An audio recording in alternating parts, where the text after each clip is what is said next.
اسے پیچھے سے ایک آدمی نے جکڑ رکھا تھا۔ سامنے والا امام کی لاتوں سے پیچھے کو گرا اور اس کے پیچھے والا دھکا برداشت نہ کر سکا، وہ بھی پیچھے کو گرا اور امام کی گردن پر اس کے بازو کی گرفت ڈھیلی پڑ گئی۔ امام نے ایک اور جھٹکا دیا اور وہ آزاد ہو گیا۔ وہ اب ایک خونریز لڑائی کے لیے تیار ہو کر اٹھا، لیکن وہ دونوں آدمی بھاگ گئے تھے۔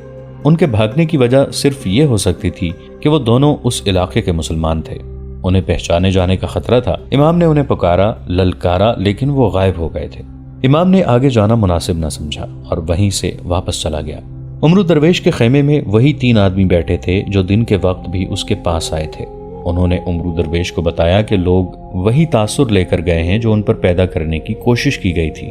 انہوں نے اسے یہ بھی بتا دیا کہ کل رات اسے آگے ایک اور گاؤں کے قریب جانا ہے اور طور کا جلوہ ایک اور پہاڑی پر دکھانا ہے۔ تینوں چلے گئے۔ مشی عمرو درویش کے ساتھ اکیلی رہ گئی۔ کیا تم اپنی کامیابی پر خوش ہو؟ مشی نے پوچھا۔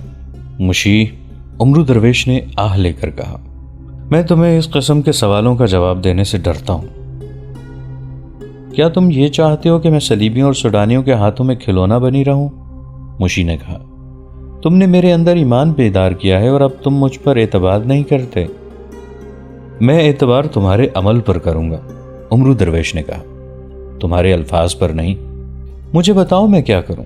عاشی نے کہا، جو کہو گے کروں گی۔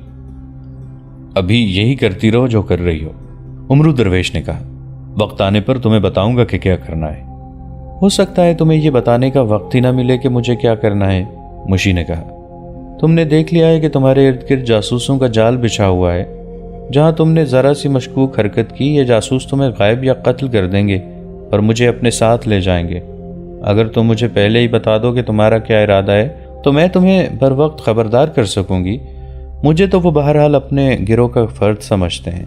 مشی کے انداز میں کچھ ایسی سادگی اور خلوص تھا جس سے عمرو درویش قائل ہو گیا کہ یہ لڑکی اسے دھوکہ نہیں دے گی۔ اس نے کہا، تمہارے کمالات دیکھتا ہوں تو ڈرتا ہوں کہ تم مجھے دھوکہ دو گی۔ کمالات میں تو تم بھی کم نہیں ہو، مشی نے کہا، اسی لیے تو میں محسوس کر رہی ہوں کہ تم نے اپنی قوم کو دھوکہ دینے کا پختہ ارادہ کر لیا ہے۔ میں تمہیں اپنا ارادہ بتا دیتا ہوں، عمرو درویش نے کہا، اور یہ بھی بتا دیتا ہوں کہ تم نے اپنا وعدہ پورا نہ کیا اور مجھے فریب دیا تو تم زندہ نہیں رہو گی۔ میں قتل ہو جانے سے نہیں ڈرتا اور قتل کرنے سے بھی نہیں ڈروں گا۔ میں نے راستے میں تمہیں بتایا تھا کہ میں کسی اور مقصد کے لیے جا رہا ہوں۔ مجھے امید تھی کہ میں یہاں اپنے علاقے میں آ کر اپنے خفیہ مقصد میں آسانی سے کامیاب ہو جاؤں گا۔ اگر یہاں آ کر دیکھا ہے کہ سوڈانیوں نے مجھے جاسوسوں کے گھیرے میں لے رکھا ہے، مجھے دوسرا غم یہ ہو رہا ہے کہ میں نے اپنی قوم کی پیٹھ میں خنجر اتار دیا ہے۔ میں اپنے اصل مقصد کی خاطر اپنے آپ کو پوشیدہ رکھ رہا ہوں، مگر میری کارستانی جسے تم میرا کمال کہتی ہو، میری قوم کے مذہبی عقیدے کو زہر کی طرح مار رہی ہے۔ میں نے اگر یہ سوانگ جاری رکھا تو یہ مسلمان سوڈانیوں کی غلامی کی زنجیروں میں بندھتے جائیں گے اور ان کا قومی وقار ہمیشہ کے لیے ختم ہو جائے گا۔ تم کیا کرنا چاہتے ہو؟ مشی نے پوچھا۔ میں اسحاق کے گاؤں تک پہنچنا چاہتا ہوں، عمرو درویش نے کہا۔ تم اسحاق کو جانتی ہو نا؟ وہی کماندار جو جنگی قیدی کی حیثیت سے قید خانے میں پڑا ہے۔ اسے اپنے رنگ میں رنگنے کے لیے تمہیں بھی ایک رات اس کے پاس بھیجا گیا تھا۔ اس شخص کو تو میں ساری عمر نہیں بھول سکوں گی، مشی نے کہا۔ اس کی بھی اتنی ہی مرید ہوں جتنی تمہاری ہوں۔ میں اس کے گھر تک پہنچنا چاہتا ہوں، عمرو درویش نے کہا۔ پھر میں اپنے گاؤں جانے کا ارادہ رکھتا ہوں۔ میں یہ سوچ کر آیا تھا کہ یہاں آ کر غائب ہو جاؤں گا اور یہاں کے لوگوں کو بتاؤں گا کہ وہ سوڈانیوں کے ہتھ کنڈوں سے بچیں۔ معلوم ہوتا ہے کہ تم نے کوئی باقاعدہ منصوبہ نہیں بنایا تھا، مشی نے کہا۔ ہمیں جس کام کے لیے بھیجا جاتا ہے اس کا ہمیں بڑا واضح منصوبہ دیا جاتا ہے۔ میں قید خانے میں ظالمانہ اذیتیں سہ سہ کر نکلا ہوں، عمرو درویش نے کہا۔ اتنی سی عقل رہ گئی تھی کہ قید خانے سے نکلنے کا یہی طریقہ سوچ لیا تھا۔ یہاں آ کر حالات ایسے ہو گئے ہیں کہ اپنے مقصد کی کامیابی ناممکن نظر آ رہی ہے۔ اب مجھے بھی سوچنے دو، مشی نے کہا۔ اگر ہم خدا کی راہ میں ثابت قدم رہے تو تم اپنے مقصد میں کامیاب ہو جاؤ گے۔ کل ہم آگے جا رہے ہیں، کوئی صورت نکل آئے گی۔ ضرورت یہ ہے کہ ہمیں یہاں کے کسی عقل مند آدمی کے ساتھ ملاقات کا موقع مل جائے۔ اسی علاقے میں عمرو درویش کے خیمے سے 2-2.5 میل دور مصری تاجروں کا ایک قافلہ آیا۔ 4 آدمی اور 6 اونٹ تھے۔ قافلے کا سردار لمبی داڑھی والا ایک بزرگ سیرت انسان تھا جس نے ایک آنکھ پر سبز رنگ کے کپڑے کا ٹکڑا سا لگا رکھا تھا جیسے اس کی یہ آنکھ خراب ہو۔ یہ قافلہ 2 راتیں پہلے سوڈان کی سرحد میں داخل ہوا تھا۔ پہلے جیسا کہ ہم بتا چکے ہیں کہ سلطان ایوبی نے مصر سے سوڈان میں اناج سمگل کرنے کی درپردہ اجازت دے رکھی تھی۔ دوسری اجناس بھی سمگل کی جاتی تھیں۔ سوڈان میں ان اشیاء کی قلت تھی۔ مصر کے یہ سمگلر دراصل سلطان ایوبی کی انٹیلیجنس کے آدمی تھے۔ انہیں مصر کے سرحدی دستے نہیں روکتے تھے اور سوڈان کی سرحد کے پہرے دار بھی انہیں نظر انداز کر دیا کرتے تھے۔ یہ قافلہ بھی بلا روک ٹوک سرحد پار کر کے سوڈان میں داخل ہو گیا، لیکن رات کی تاریکی کی وجہ سے سوڈان کے سرحدی پہرے دار یہ نہ دیکھ سکے کہ 4 تاجروں اور 6 اونٹوں کا یہ قافلہ سوڈان کے کسی شہر کی طرف جانے کی بجائے اس پہاڑی علاقے کی سمت چلا گیا ہے جہاں مسلمان آباد تھے۔ ادھر تاجروں کے کسی قافلے کو جانے کی اجازت نہیں تھی، کیونکہ سوڈان کی حکومت مسلمانوں کو اناج اور دیگر اجناس سے اور تجارت سے محروم رکھنا چاہتی تھی۔ یہ قافلہ رات بھر چلتا رہا۔ صبح ہوئی تو اونٹوں کو ٹیلوں کے علاقے میں چھپا دیا گیا۔ سرحد دور پیچھے رہ گئی تھی۔ ان لوگوں نے سارا دن وہیں چھپ کر گزارا۔ رات تاریک ہوئی تو قافلہ پھر چل پڑا اور آدھی رات کے وقت پہاڑی علاقے میں داخل ہو گیا۔ یہی قافلے کی منزل تھی۔ سحر کے وقت قافلہ ایک گاؤں میں داخل ہوا۔ میر کارواں ایک مکان کے سامنے رکا اور دروازے پر دستک دی۔ کچھ دیر بعد دروازہ کھلا۔ ایک آدمی ہاتھ میں دیا لیے باہر آیا۔ میر کارواں نے اس کے کان میں کچھ کہا۔ دروازہ کھولنے والے نے کہا، خوش آمدید، تم سب فوراً اندر چلو، اونٹوں کو ہم سنبھال لیں گے۔ چاروں تاجر اندر چلے گئے۔ میزبان نے اپنے گھر والوں کو اور پڑوس کے 2-3 آدمیوں کو جگایا۔ سب نے اونٹوں کو مختلف گھروں کے اونٹوں میں بانٹ کر باندھ دیا۔ سامان اتار کر میزبان کے گھر میں رکھ دیا گیا۔ میر کارواں نے کہا کہ سامان فوراً کھولو اور غائب کر دو۔ سب نے سامان کھولا تو اس میں اناج کے بجائے تیروں کا ذخیرہ تھا۔ کمانیں، تلواریں اور خنجر تھے اور 3-4 بوریوں میں آتش گیر مادے سے بھری ہوئی ہانڈیاں تھیں۔ یہ سامان غائب کر دیا گیا۔ کیا میں اپنے آپ میں آ جاؤں؟ میر کارواں نے پوچھا۔ تنگ آ گیا ہوں۔ کوئی خطرہ نہیں، میزبان نے کہا، سب اپنے لوگ ہیں۔ میر کارواں نے لمبی داڑھی اتار دی اور آنکھ سے سبز کپڑا بھی اتار دیا۔ یہ داڑھی نقلی تھی۔ اس کی اصلی داڑھی چھوٹی تھی اور سلیقے سے تراشی ہوئی تھی۔ سامان ادھر ادھر چھپا کر جب آدمی مہمانوں کے پاس آئے تو ایک آدمی میر کارواں کو دیکھ کر ٹھٹک گیا۔ میر کارواں مسکرایا اور بولا، پہچانا نہیں مجھے؟ او میرے دوست علی بن سفیان، اس آدمی نے کہا۔ خدا کی قسم میں نے نہیں پہچانا تھا، اس نے آہ بھر کر کہا۔ ہماری خوش نصیبی ہے کہ آپ خود آ گئے ہیں۔ یہاں کے حالات ٹھیک نہیں ہیں۔ مجھے اطلاع مل گئی تھی کہ سوڈان کے قید خانے کے ایک سپاہی نے سوڈانی فوج کے 2 کمانداروں کو قتل کر دیا ہے، علی بن سفیان نے کہا، اور مجھے یہ بھی پتا چلا ہے کہ سوڈانی ہمارے جنگی قیدیوں کو ہمارے خلاف استعمال کرنے کی کوشش کر رہے ہیں۔ لمبی داڑھی اور آنکھ پر سبز پٹی اور تاجروں کے چوغے کے بہروپ میں سلطان صلاح الدین ایوبی کا ماہر جاسوس اور سراغ رساں علی بن سفیان تھا، جو یہاں کے حالات کا جائزہ لینے آیا تھا۔ اسے جاسوسوں نے قاہرہ جا کر جو خبریں دی تھیں وہ ان کی روشنی میں باتیں کر رہا تھا، اور وہ جس گھر میں بیٹھا تھا وہ اس کے بھیجے ہوئے جاسوسوں کا مرکز تھا۔ اس کا میزبان سوڈانی باشندہ تھا۔ یہ سب لوگ سلطان ایوبی کے پرستار تھے۔ ان لوگوں نے بھی علی بن سفیان کو ایک نئی بات سنائی۔ افواہ پھیل رہی ہے کہ خدا کا کوئی ایلچی آیا ہے جو پانی کو آگ لگاتا ہے، میزبان نے علی بن سفیان کو بتایا، اور وہ لوگوں کو اس قسم کی باتیں کہتا ہے کہ خدا نے مجھے یہ پیغام دے کر مردوں میں سے اٹھایا ہے کہ مسلمانوں سے کہو کہ سوڈان کے وفادار ہو جائیں، کیونکہ زمین تمہاری ماں ہے۔ اس نے عمرو درویش کے متعلق ساری باتیں سنا دیں، لیکن اسے یہ معلوم نہیں تھا کہ عمرو درویش رات کو تور کا جلوہ دکھا کر لوگوں کے دلوں میں بے حد خطرناک شکوک پیدا کر چکا ہے۔ مجھے یہی ڈر تھا کہ دشمن عقیدوں پر حملہ کرے گا، علی بن سفیان نے کہا، اسی لیے میں خود آیا ہوں۔ صلیبی تخریب کاری کے ماہر ہیں اور ہماری قوم جذباتی ہے۔ صلیبی الفاظ کا بڑا ہی دل فریب جادو تن دیتے ہیں۔ ہمارے بھائی کھچے ہوئے اس کے حسین تاروں میں الجھ جاتے ہیں۔ مجھے فوری طور پر اس فتنے کے متعلق زیادہ سے زیادہ معلومات ملنی چاہیے۔ میرا خیال ہے کہ عمرو درویش کو میں جانتا ہوں، ہماری فوج کے ایک دستے کا کماندار تھا۔ اس علاقے میں مصری جاسوس چھاپا مار بھی تھے۔ علی بن سفیان نے میزبان سے کہا کہ وہ چند ایک آدمیوں کو بلانے کا انتظام کرے تاکہ اس تخریب کاری پر جوابی حملہ کیا جا سکے۔ سورج طلوع ہو رہا تھا۔ جاسوسوں کو بلانے کے لیے آدمی دوڑا دیے گئے۔ وہ گئے ہی تھے کہ ایک گھوڑا جو کہ سر پر دوڑتا آ رہا تھا اس مکان کے سامنے آ رکا۔ سوار اتر کر اندر آیا تو سب احترام کے لیے کھڑے ہو گئے۔ یہ امام تھا، یہ وہی امام تھا جس نے عمر درویش کے خلاف آواز اٹھائی تھی۔ لوگ اسے دھکے دیتے چلے گئے تھے۔ پھر رات کو اس پر 2 نامعلوم آدمیوں نے قاتلانہ حملہ کیا تھا۔ امام وہیں سے واپس آ گیا تھا۔ اسے معلوم تھا کہ مسلمانوں نے اس گاؤں اور اس گھر کو جاسوسی اور دیگر سرگرمیوں کا خفیہ مرکز بنا رکھا ہے۔ امام اپنے گھر گیا اور گھوڑے پر سوار ہو کر اس گاؤں کو روانہ ہو گیا۔ یہ امام اس پر یقین رکھتا تھا کہ عمر درویش شعبدہ باز ہے۔ وہ اس گاؤں میں رپورٹ دینے اور شعبدہ بازی کے خلاف کارروائی کے لیے مدد لینے آیا تھا۔ آگے علی بن سفیان بیٹھا تھا۔ امام علی بن سفیان سے واقف نہیں تھا۔ تعارف کرایا گیا تو امام نے تفصیل سے سنایا کہ عمر درویش نے کیا شعبدہ دکھایا ہے اور مسلمان تماشائیوں نے اس کا کس طرح اثر قبول کیا ہے۔ اگر ہم نے یہ سلسلہ نہ روکا تو مسلمان اپنے عقیدوں سے منحرف ہو جائیں گے، امام نے کہا۔ یہ شخص جو اپنا نام عمر درویش بتاتا ہے آج رات اگلے گاؤں کو جا رہا ہے اور یہی شعبدہ دکھائے گا۔ انہوں نے تھوڑی دیر اس مسئلے پر غور کیا۔ ایک طریقہ یہ سوچا گیا کہ عمر درویش کو قتل کر دیا جائے۔ علی بن سفیان نے اتفاق نہ کیا۔ اس نے اس قسم کا اظہار کیا کہ اسے یقین ہے کہ عمر درویش کو قتل کیے بغیر راہ راست پر لایا جا سکے گا اور اسی کی زبان سے کہلوا لیا جائے گا کہ اس نے جو معجزے دکھائے ہیں وہ شعبدہ بازی تھی۔ قتل کے خلاف دلائل دیتے ہوئے اس نے کہا کہ اس طرح لوگ اسے اور زیادہ برحق مانیں گے۔ علی بن سفیان کے ساتھ تاجروں کے بھیس میں جو 3 آدمی آئے تھے وہ مصری فوج کے غیر معمولی طور پر ذہین، اپنے فن کے ماہر اور تجربہ کار لڑاکا جاسوس تھے۔ علی بن سفیان نے انہیں تاجروں کے بھیس میں ساتھ لیا، خود لمبی داڑھی اور ایک آنکھ پر سبز پٹی کا بہروپ چڑھایا، گھوڑے منگوائے، چند اور آدمیوں سے کہا کہ وہ گھوڑے اور اونٹوں پر سوار ہو کر اس کے پیچھے پیچھے آئیں۔ اس نے سب کو ہدایات دیں اور امام کے ساتھ اس سمت روانہ ہو گیا جہاں عمر درویش کو خیمہ زن ہونا تھا۔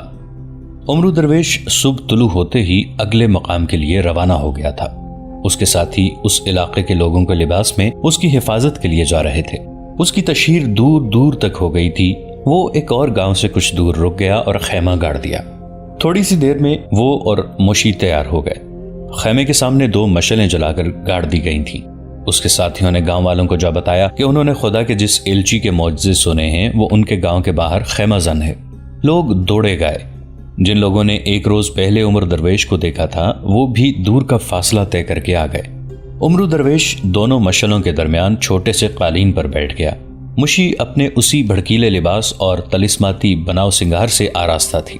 عمر درویش کے سامنے کپڑا لپٹا پڑا تھا۔ اس نے وہی اداکاری شروع کر دی جو وہ پہلے کر چکا تھا۔ ایک آدمی نے وہی سوال پوچھا جو پہلے پوچھا گیا تھا۔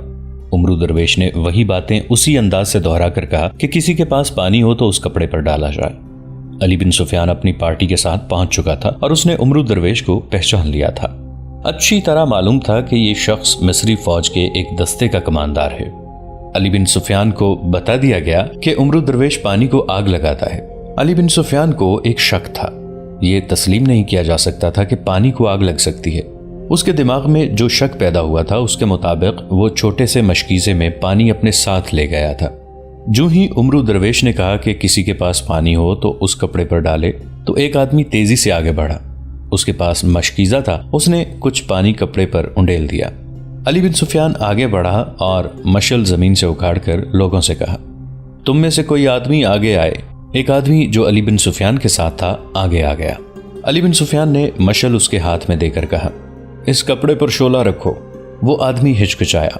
علی بن سفیان نے لوگوں سے کہا، تم میں سے کوئی بھی آدمی اس پانی کو آگ لگا سکتا ہے۔ اس آدمی نے مشعل کا شعلہ کپڑے کے قریب کیا تو کپڑے سے شعلہ بھڑک اٹھا۔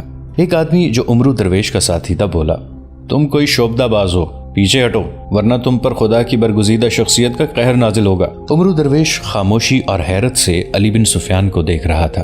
علی بن سفیان نے اپنا کمر بند کھول کر عمر درویش کے آگے رکھ دیا اور اس پر پانی انڈیل کر کہا، اگر تم واقعی خدا کے الچی ہو تو اس کپڑے کو آگ لگاؤ۔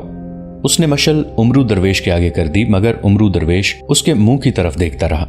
لوگوں نے آپس میں کھسر پھسر شروع کر دی۔ علی بن سفیان کے ساتھ آئے ہوئے آدمیوں نے عمر درویش کے خلاف بولنا شروع کر دیا۔ امام کی آواز سب سے زیادہ بلند تھی۔ وہاں آئے ہوئے دوسرے آدمیوں نے بھی اس کی حمایت میں بولنا شروع کر دیا۔ دونوں طرف سے بولنے والے جاسوس نظریوں کی جنگ تھی۔ حق اور باطل مارکا آرا تھے۔ علی بن سفیان نے لوگوں کو ادھر ادھر الجھا ہوا دیکھا تو عمر درویش کے سامنے بیٹھ گیا۔ عمر درویش، اس نے دھیمی آواز میں کہا، ایمان کی کتنی قیمت دی ہے؟ تم کون ہو؟ عمرو درویش نے پوچھا۔ بہت دور سے آیا ہوں، علی بن سفیان نے کہا۔ تمہاری شہرت سرحد پار سنی تھی اور تمہیں سمجھنے آیا ہوں۔ عمرو درویش نے بے چینی سے ادھر ادھر دیکھا اور بولا، میں کیسے تمہارا اعتبار کر لوں؟ میری داڑھی پر ہاتھ پھیرو، علی بن سفیان نے کہا۔ مصنوعی ہے، ایمان کی جتنی قیمت وصول کی ہے اس سے دگنی دوں گا۔ یہ شعبدہ بازی ختم کرو، میں تمہیں ساتھ لے جاؤں گا۔ میں قاتلوں کے گھیرے میں ہوں، عمرو درویش نے کہا۔ میری نہیں مانو گے تو بھی قتل ہو جاؤ گے، علی بن سفیان نے کہا۔ تم جانتے ہو کہ یہاں جب بہت سے آدمی موجود ہیں، تمہارے ساتھ کتنے آدمی ہیں؟ مجھے معلوم نہیں، عمرو درویش نے کہا اور پوچھا، تمہارا نام کیا ہے؟ بتا نہیں سکتا، علی بن سفیان نے کہا۔ میں جو پوچھتا ہوں وہ بتاؤ، یہ طور کا جلوہ کیا ہے؟ صاف بتاؤ، تمہاری حفاظت کی ذمہ داری میں دیتا ہوں۔ جب اٹھو گے تو اپنے دائیں طرف دیکھنا، عمرو درویش نے کہا۔ اونچی پہاڑی کے آگے ایک اونچی چٹان ہے، ایک بہت بڑا درخت ہے۔ شام سے ذرا بعد وہاں اپنے آدمی چھپا دینا۔ جس طرح پانی کو آگ لگنے کا بھید جان گئے ہو، طور کا جلوہ بھی جان جاؤ گے۔ مجھے موقع دو کہ یہ تماشا دکھاؤں، تم وہاں سے شعلہ نہ اٹھنے دینا۔ میرے فرار کا اور میری حفاظت کا فرض تم پورا کرو گے۔ بس میری شعبدہ بازی ہوگی کہ یہاں سے نکل بھاگوں۔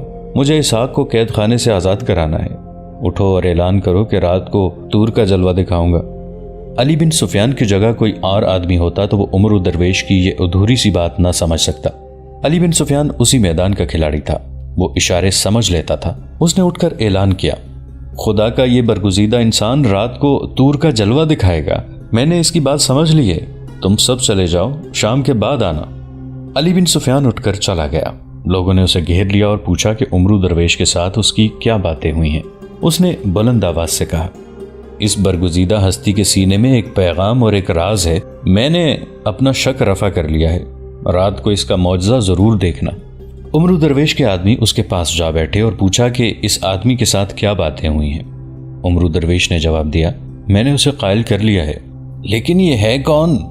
ایک آدمی نے کہا، اسے ضرور پتہ چل گیا ہے کہ کپڑے میں آتش گیر سیال ہے جو جل اٹھتا ہے۔ تم کیوں فکر کرتے ہو؟ عمرو درویش نے مسکرا کر کہا، میں آج رات اس کے شکوک رفع کر دوں گا۔ اگر یہ رات کو آیا تو ہم اسے قتل کر دیں گے۔ دوسرے آدمی نے کہا، ابھی نہیں، عمرو درویش نے کہا، کہیں ایسا نہ ہو کہ بنا بنایا کھیل بگڑ جائے۔ اگر یہ رات کو میرے پاس آیا تو میں اس خیمے میں بٹھا لوں گا، تم اسے باندھ کر اٹھا کے لے جانا، ہم اس کا پیچھا کرتے ہیں۔ تیسرے آدمی نے کہا، اسے نظر میں رکھنا ضروری ہے۔ دو آدمی اٹھے اور ان لوگوں سے جا ملے جو واپس جا رہے تھے۔ ان دونوں نے علی بن سفیان کو ڈھونڈا مگر وہ ان میں نہیں تھا۔ لوگوں سے پوچھا تو کوئی بھی نہ بتا سکا کہ وہ آدمی کہاں ہے جس کی داڑھی لمبی اور ایک آنکھ پر سبز پٹی بندھی تھی۔ علی بن سفیان گھوڑے پر سوار ہو کر دور نکل گیا تھا۔ عمرو درویش خیمے میں مشی کے ساتھ اکیلا رہ گیا تو مشی نے اس سے پوچھا، یہ آدمی کون تھا؟ اس نے تمہارے ساتھ اس طرح باتیں کی تھیں جیسے وہ تم سے اور تمہارے بہروپ سے واقف ہے۔ صبر مشی، عمرو درویش نے کہا، آج رات کچھ ہونے والا ہے، میں بتا نہیں سکتا کہ کیا ہوگا۔ اس آدمی کو میں پہچان نہیں سکا، اس نے بتایا بھی نہیں کہ وہ کون ہے، لیکن یہ کوئی معمولی آدمی نہیں۔